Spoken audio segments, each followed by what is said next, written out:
This year for the 4th of July, my 16-month-old daughter Ivy and I were supposed to run a 5K stroller race together in celebration of our nation's birthday. However, she came down with an illness days before the event, and my wife and I decided to err on the side of caution and withdrew her from the race. Unfortunately, that left me without a partner. Not wanting to run alone, I called in a worthy alternate to fill in for my daughter, someone who was ear for me and wouldn't take any of my trunk excuses late in the race. But could this pink elephant help us duplicate or improve my and Ivy's 4th place finish from last year? Or were we doomed to be irrelevant among the other competitors? Here's how we fared in the 2022 Firecracker 5K Stroller Race in Tulsa, Oklahoma.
What's going on, guys? Kevin Green here, and let's talk about the 2022 Firecracker 5K Stroller Race.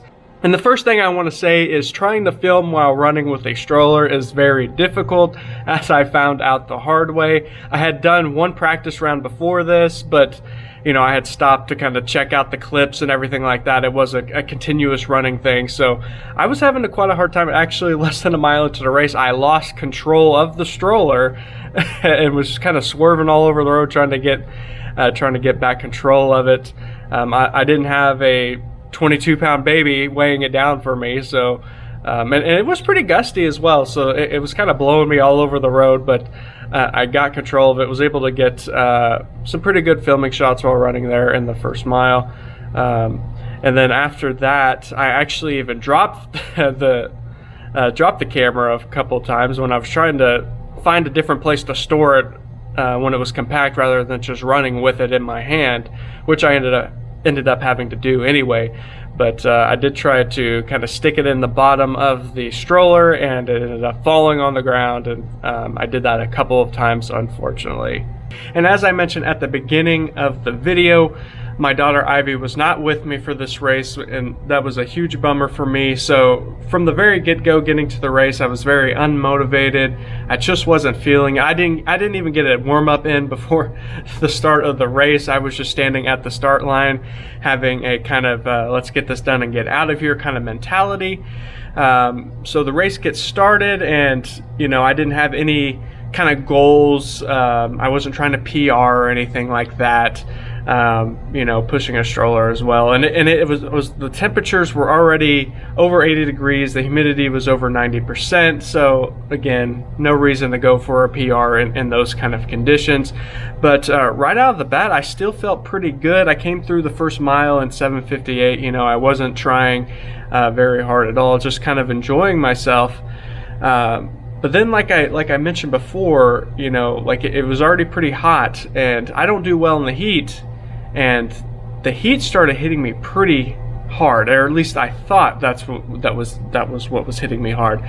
And I just started to really struggle. I was starting to get overheated a bit. I just felt very fatigued, so I slowed down a lot.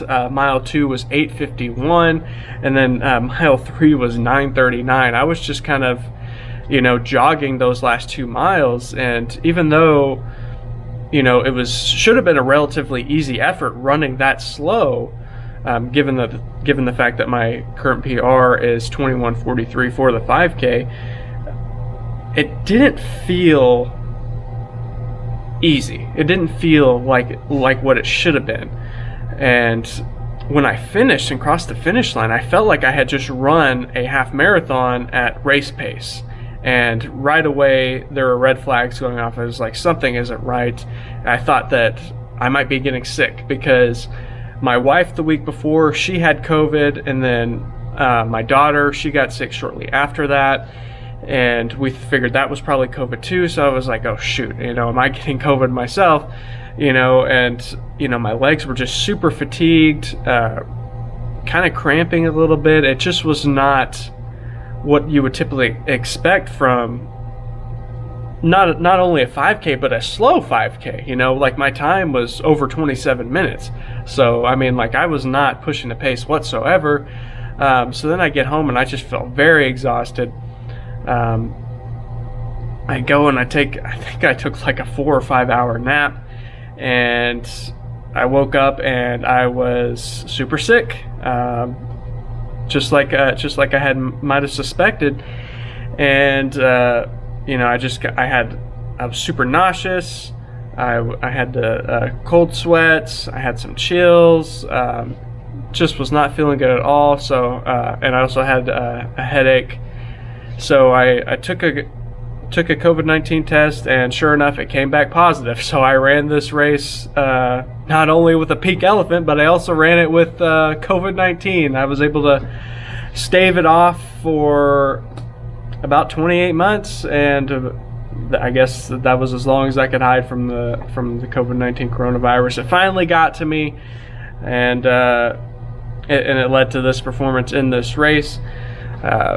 But I'm all better now. I had to take about a week off from work just to recover from it, but I would say that I'm back to 100%. I'm still dealing with a little bit of a cough now, but I'm just ready to get back into training. I still haven't run since this race, so really looking forward to kind of getting back into it. I might be running a half marathon at the end of August. I'm thinking about doing the Sioux Falls half marathon. That's not set in stone yet, but I am also signed up for a half marathon in Tulsa on October 8th. That's probably going to be more of like the goal race, where Sioux Falls will be more of like a time trial. slash threshold workout. But thank you guys for watching this video. If you liked it, share it with your running friends, click subscribe, and I will see you guys next time. Take it easy.